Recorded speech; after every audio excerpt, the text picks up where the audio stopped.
Hi,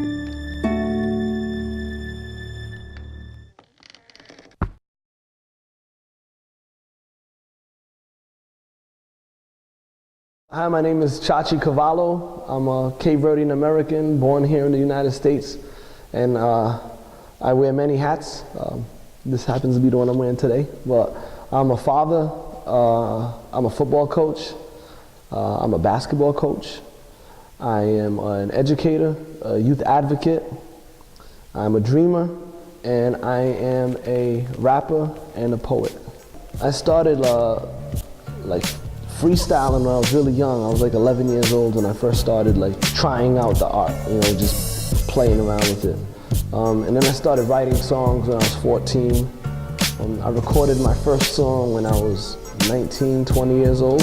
I was already in college, and we snuck into the production room at the University of Rhode Island, and had a makeshift studio in there.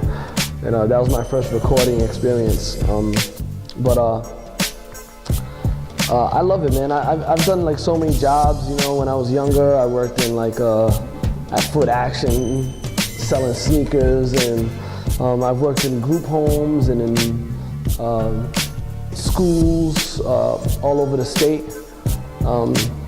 But by far, when I'm able to express myself and perform, and then on top of that, get paid for it, that's my favorite. The rush that I get from being on stage and being able to share with the world the music I create, and you know, just to be able to vent my frustrations and to express myself creatively, I don't know, it's indescribable. The feeling that I get when I'm on stage and people are singing my words, it's a beautiful feeling. It's a wonderful feeling, and I wish everybody can have an opportunity to experience what that feels like. It's a beautiful thing. That hobby turned into a passion for writing, and as I was like expressing myself through writing songs and writing poems, I realized that it actually enhanced my writing when it came to the world of academics. So it changed my life immediately in high school, because me practicing writing songs and writing poems helped boost my grades in the classroom. So it definitely changed and helped me just, you know, gain a deeper passion for reading and for writing and for academics. And then as I got older and started realizing that, you know, I was actually starting to build a fan base and people wanted to buy my music, it made me turn the hobby into a passion. And anything that's passion driven, you make time for. So even though I was juggling school and juggling working, and even now as a father and juggling working a full-time job and juggling, you know, raising my children and, you know, finding time to do the things that I love to do, it's still something that I make time for. I make time to write, and I make time to go into the studio and record, and I make time to perform. So it's I don't know, it's changed my life for the better. I was able to travel the world and see different countries off of the strength of being able to go there to perform. I travel to the Cape Verde Islands at least once a year, and, you know, I'm able to like kick back on the beach and perform for thousands of people.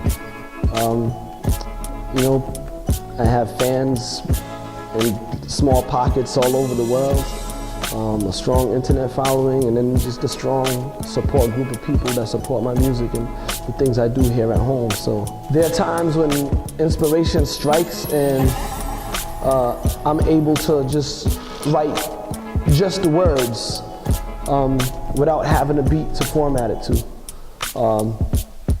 Usually when that happens, it's usually powerful. So some of my you know, like deeper songs that are like really have like a really focused direction, were in most cases songs that were written without any music to write to. Sometimes I'll have the music ahead of time and it's just like a beat that I really love, and the direction for the song comes is inspired from the beat. So sometimes I'll actually write to the beat, and usually in those cases I'm able to play around and bounce back and forth with the instrumentation, and use dips in the music to provide areas of messing around with my words. So I like using absence of music to get creative with the wordplay. And then sometimes a song ends up becoming a poem, and sometimes a poem ends up becoming a song. The process is different every time, but it's always inspired by something. So I'm either inspired by a situation, I'm inspired by a feeling, I'm inspired by a sound, inspired by a social cause, inspired by a problem, inspired by the birth of a child or the death of a family member. It's always sparked with some form of inspiration that triggers what comes out of the brain and out of the pen. I believe that all rappers are poets. A good friend of mine, Rudy Rudacious Cabrera, very, very talented poet, once told me, he's like, rap is rhythm and poetry. He's like, rap is just rhythm and poetry, so it's just poetry put to a rhythm. He allowed me to see that, my words without music behind them, they're just a collection of poems. And as they exist in a notebook, I know most, a lot of the young guys these days all write in their phones, but I still just, I don't know, I urge to grab a piece of paper and a pen or a pencil. I like writing words down. It's good practice, and I have beautiful penmanship. But it's just a collection of poems. It's a collection of poems, when you're able to write words that make sense and then have a pattern of rhyme, that's poetry. So yeah, I'm a poet. To me, the deepest reflection that I've ever had within the world of just poetry has been a journal that I kept during the last 3 days of my father's life. I used bits and pieces of this journal in between songs of my album, which was entitled Industrial Evolution. I guess part of the reason why I say it's like, to me, poetry is supposed to bring out your deepest feelings and your deepest emotions. It's supposed to be able to be that expression of your soul. And the words that I kept in that journal that I used for the album were so difficult for me to listen to, being the author, that I knew that it was truly just an outpour of my soul onto the paper. And I guess that's when I realized that it wasn't just my songs that could touch people, but just the words that I had to say, the stories that I had to tell, and the fact that I still have a difficult time, listening to them and reading them today. There's a few songs of mine that I've never been able to perform because they were just so personal, and they bring back so many like strong emotions that I just have a hard time getting through them. So I think it's that, when you're able to write words down and release something that's inside of you, that's so powerful that you have a hard time reading them.